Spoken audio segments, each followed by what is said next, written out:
Hello and welcome to the third session of the online course Teaching to Difference and Diversity. In the first two sessions, the two parts of Module 1 were covered. In Part A, I presented an overview of the course. It is summed up in the course map shown on this slide. I also discussed the goals for this course. What I hope that participants in it will know, understand and be able to do as a result of participating in it. Then in Session 2 I introduced the concept of inclusive education as the main focus of the course. I discussed what it is about, linking it to the idea of social justice and how we will go about studying it in a way that is consistent with that idea. Session 2 was concluded with the summary shown on this slide.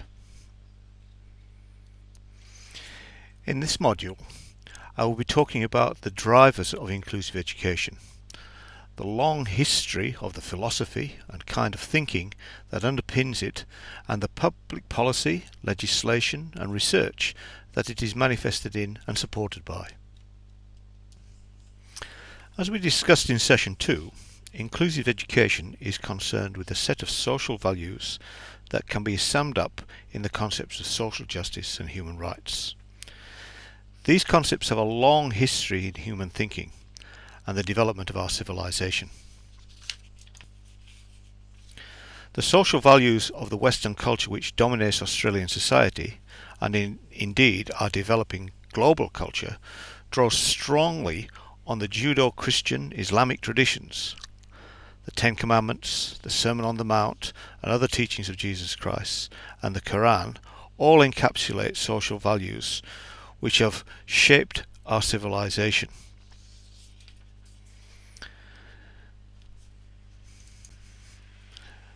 During the Middle Ages, a social order emerged that was ostensibly grounded in these values.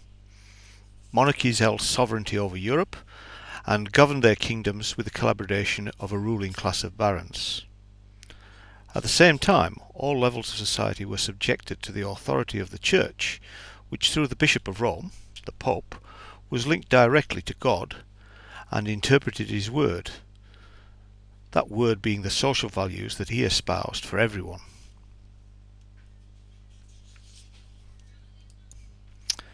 Then, in the 1500s, some really big ideas started to emerge. Just look at the words of Martin Luther at his trial at the Diet of Worms. Unless I am convinced by Scripture and plain reason, I do not accept the authority of popes and councils, for they have contradicted each other. My conscience is captive to the word of God. I cannot and will not recant anything, for to go against conscience is neither right nor safe. This is a clear challenge to the authority of the Church. He rejects the interpretations handed down by the Pope and states that he will decide for himself what the Scriptures say based on reason and rationality. Luther was taking the kind of stand against dogma and ideology of the Church that Jürgen Habermas would advocate it for in the 20th century in his emancipatory orientation to knowledge. In essence, he was arguing for self-determination. Underpinning this was the tensions he could see between the social values that he could read about for himself in the Scriptures and the social order that he could see around him. This kind of tension is, I believe, a recurring theme in the social history of the centuries that followed. Luther, of course, was excommunicated and outlawed at the Diet of Worms. Similar fates and worse were in store for many who followed his lead. But the seeds of Luther's ideas were not destroyed. On the contrary, the emancipatory ideas of self-determination, reason and rationality that he espoused grew into immense changes to Western societies, including social and political reforms and the emergence of science during the 2 centuries that followed. These were periods known as the Age of Reason and the Enlightenment. By the end of the 1700s, these ideas had brought about immense changes, including the birth of the United States, with a new statement of social values and human rights, a secular statement.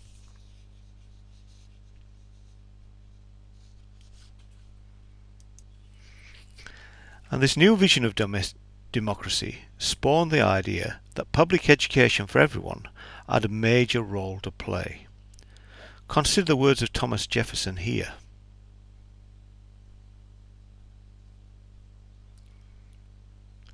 What he's saying is things like, if ordinary people are to have a say in political decisions, they need to be educated.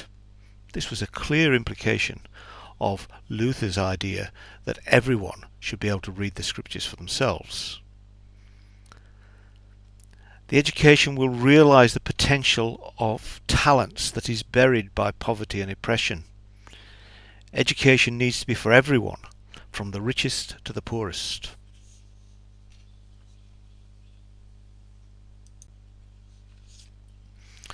These were indeed grand ideas, but the tensions between them and the reality of the social practices of the day was still overwhelming. Thomas Jefferson was a major slave owner. Exploitation of the labour of the masses, including a heavy emphasis upon child labour by the rich and powerful, was the norm, and political power lay largely in the hands of the same powerful minority. Progress towards a more just society was slow, but it was unrelenting. In the 19th century, major steps were taken to reduce slavery. The right to vote and have a say in political decision-making was granted to an ever-increasing proportion of the populations of many countries. The British colonies in New Zealand and Australia were at the forefront of extending the franchise to women. It has been the norm for Australia since its foundation in 1902.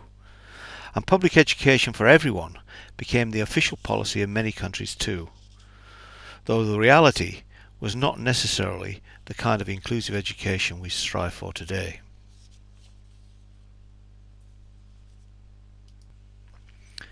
From the cataclysmic horrors of the two world wars in the first half of the 20th century, there emerged an enlightened and far-sighted generation of world leaders. They saw the need to establish new ways of doing things in relationships between nations and within nations. The initial steps taken centred upon the formation of the United Nations.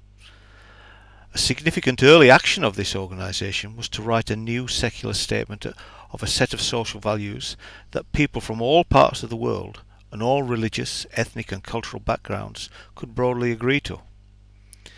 It's the Universal Declaration of Human Rights, which has been ratified by all nations who are United Nations members and is binding in international law, though breaches of it by many countries are frequent.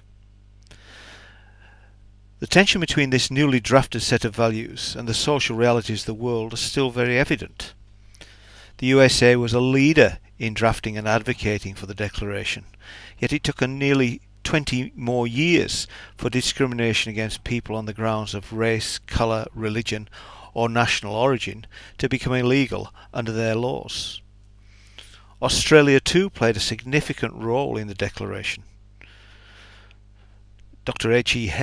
Bert Evatt, was extremely active in advocating for it. However, the Australian government of which he was a part had a long-standing White Australia policy, and it was not until the 1960s that Indigenous Australians counted as citizens in their own country and gained the rights to vote. The struggle to resolve these tensions between the social values we aspire to and the reality of our world goes on. Progress is being made, but it sometimes seems painfully slow. I am writing notes for this presentation after watching the opening ceremony of the 2012 London Olympic Games. The values we aspire to have been alluded to a great deal in the rhetoric of the Olympics. One fact about these games that got mentioned during the opening festivities perhaps symbolises this. The 2012 Olympic Games in London is the first of the 30 in the modern era in which all countries taking part have allowed women to represent them. I believe that the push towards inclusive education can best be understood in the context of this ongoing historical tension between a fairly consistent set of social values that we aspire to about how people treat each other and the realities of the social circumstances in which successive generations of people find themselves living. The struggle for our generation in relation to school education becomes clearer when we briefly examine the public policy statements in which inclusive education manifests and through which it is supported and implemented. International law in relation to social justice is enshrined in the Universal Declaration of Human Rights. Article 26 of this declaration concerns education. It's detailed on this slide.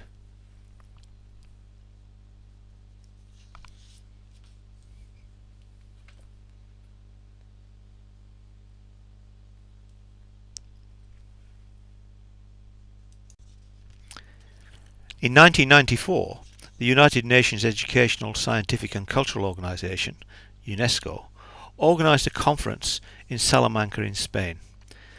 It was to look at the discrepancies between the Declaration of Human Rights and school education, particularly the education of students with special needs. More than 300 participants representing 92 governments and 25 international organisations met in Salamanca. Their aim was to further the aim of education for all by considering what basic policy changes are needed to promote inclusive education so that schools can serve all children, particularly those with special educational needs. Organised by the Government of Spain and UNESCO, the conference adopted the Salamanca Statement on Principles, Policy and Practice in Special Needs Education and a framework for action.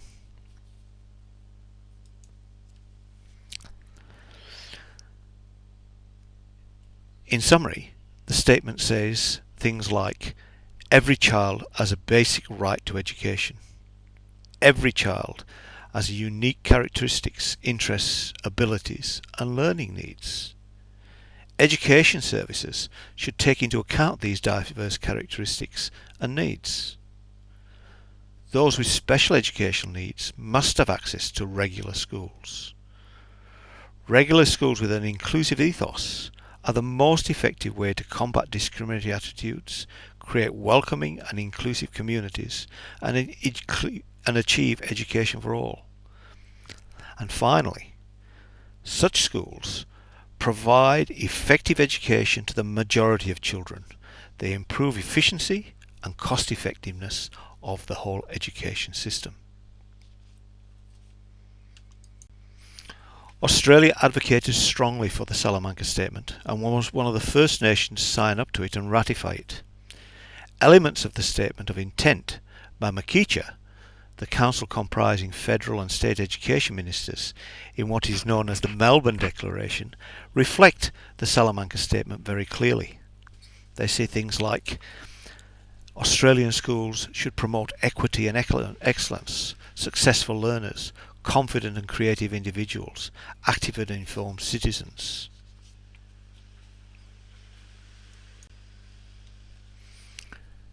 Key messages include high quality schooling free from discrimination, education for Indigenous students built on local knowledge, improving learning outcomes to match others. Socioeconomic advantage should no longer be significant in educational outcomes. Schooling should be socially cohesive and move towards a socially cohesive society. We should have high expectations for all students. We should develop a culture of excellence and personalised learning for diverse capabilities. The policies of ACARA, the Australian Curriculum Assessment and Reporting Authority, which was set up by Makicha, also reflect the sentiments of both Article 26 of the Universal Declaration for Human Rights and the Salamanca Statement. Special mention is made of education for Indigenous, migrant and refugee students, and for students with special educational needs, where the need for rigorous, relevant and engaging learning experiences, assessment to locate students' level of achievements and then modifying teaching to suit them, and students achieving along with peers because of adjustments made to instruction and means to show their learning made by teachers. These are the kinds of things that are reflected in the concepts of universal design for learning and differentiation, which we will talk about in Module 4 of this course.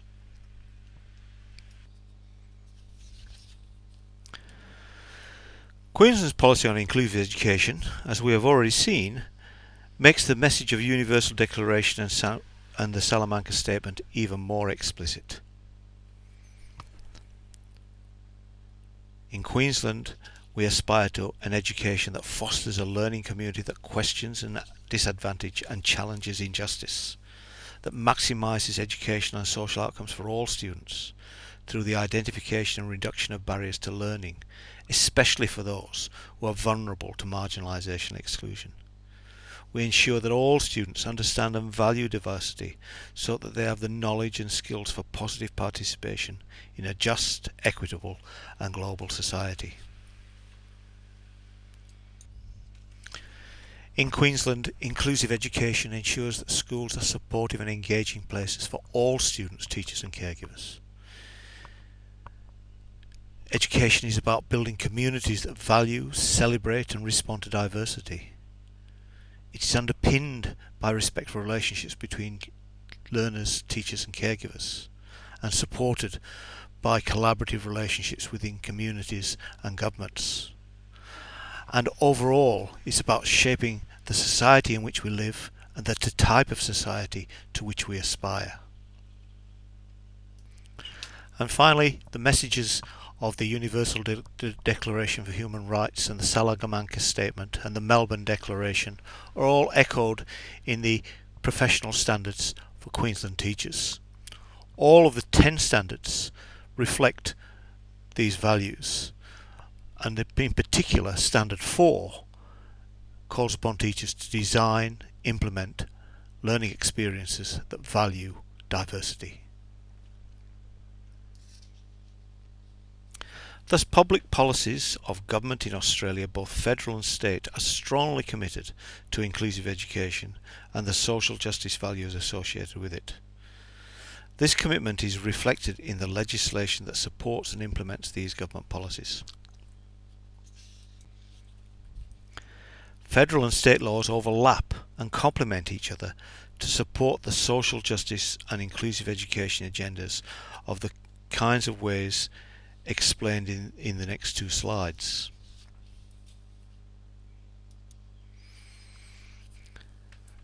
The Queensland Education General Provisions Act of 2006 ensures that all students are able to attend schools, their local schools.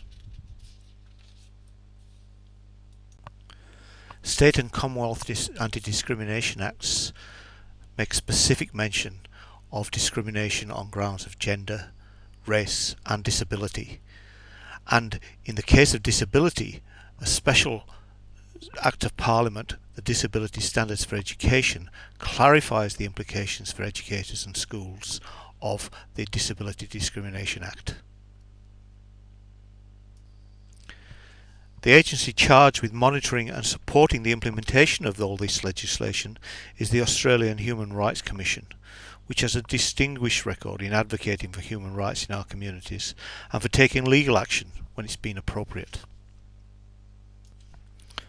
So far, I've argued that inclusive education is driven by the moral and ethical imperative of an ongoing quest to align the social reality of our now global culture with the ideals of social justice and human rights that we aspire to. Public policies of Australian and governments and the legislation that they have enacted to implement and support these policies have significant implications for teachers. In effect, teachers are obliged to try to work in an inclusive way. There is, however, another aspect of our post-Enlightenment culture that comes strongly into play. From Luther onwards, Our culture has been driven by rationality and science. As was cited in the Salamanca Statement, there is strong empirical and hermeneutic evidence that an inclusive approach to school education is a highly effective and efficient way for society to achieve the goals that they aspire to. The body of research evidence that supports the approaches used to promote inclusive education is vast and constantly growing. Here I will just refer to two works that have had a significant impact. The first is a best evidence synthesis of research by educators from around the world compiled by Adrienne Alton-Lee for the Ministry of Education in New Zealand that was published in 2003. Her findings are written under the headings of 10 generic characteristics of quality teaching. They are summarised in a short executive summary of the longer report.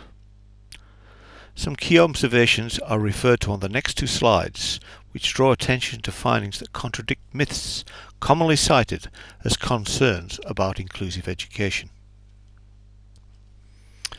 The first myth goes something like this: teachers can only do so much. Other factors such as home background, personal characteristics of students, things like behaviour and attitudes to school often make it impossible for them to be successful. Well, Alton-Lee found that research consistently shows that nearly 2/3 of the variance in student learning outcomes is attributable to the teaching learning ecology of the classroom. We will discuss the concept of teaching and learning ecology in some detail later in the course.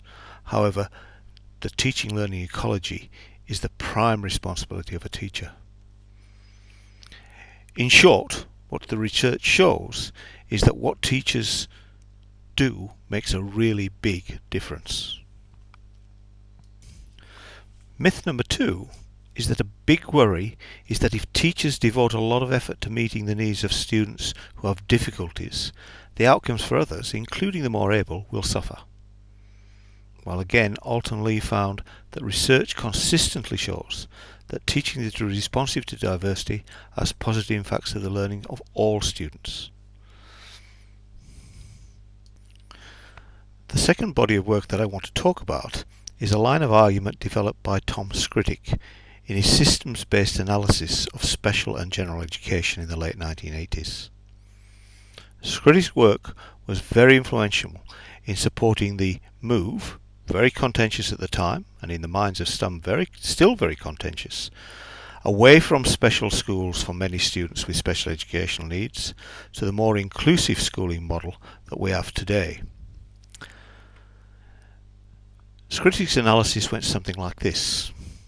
He saw that schools operate under two kinds of organisational structure at the same time. On the outside, schools seem to operate as machine bureaucracies. They're premised on the idea of minimising discretion and separating theory from practice. Technocrats, curriculum writers, use theory to do the thinking and pass on instructions to workers, teachers, who follow the rules to implement the curriculum. This configuration reduces teacher capacity to be flexible and problem solve in order to meet the needs of students. On the other hand, on the inside, schools operate as professional bureaucracies. Clients are distributed to workers, each of whom specialise in the skills to do the whole job with the client, the classroom teacher. In principle, professionals know the theory and adapt it to meet the needs of clients. However, in practice, professionals develop a finite repertoire of standardised programs which are applicable to presumed client needs. Clients whose needs fall outside the professional repertoire of standard programs must either be forced into them or moved on to another specialist.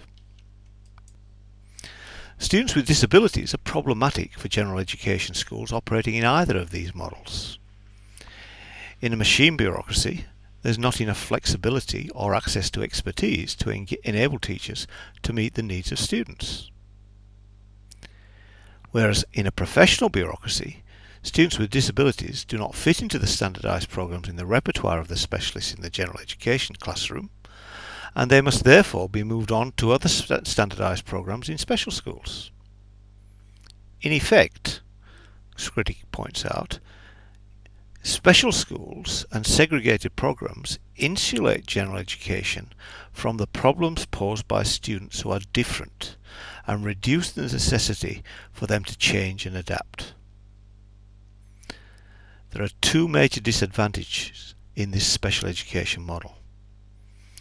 The first is that provision of more and more specialised programs in special school settings can prove to be extremely expensive. And the second is that in practice, special schools provide an excuse for general education schools to resist changes to their programs. The programs are seen to be adequate. Any failures are due to the pathology of the students who do not fit into them.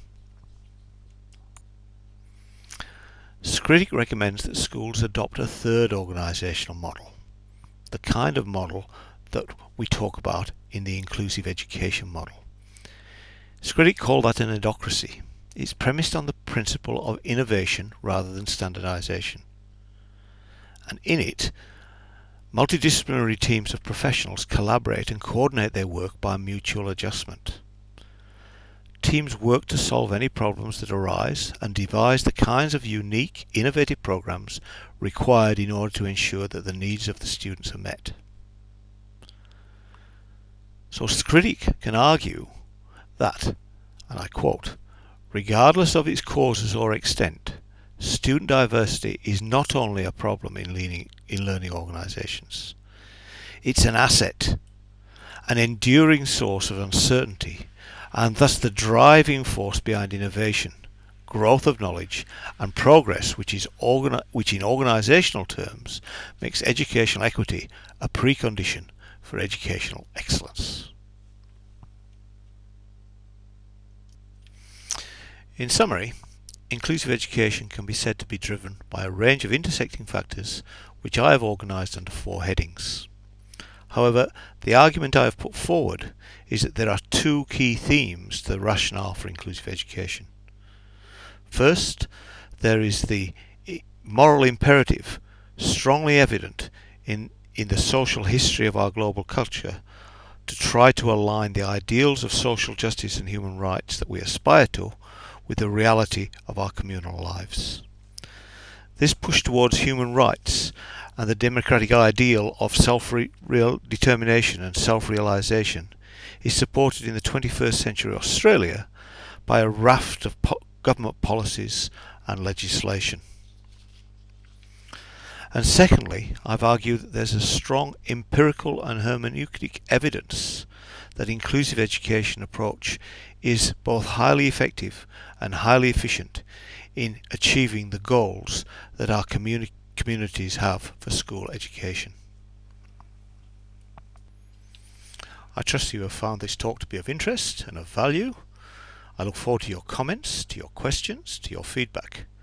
Please share your responses to this session in the blog dedicated to this course on the Teaching Difference to website, which you can find at the address shown here.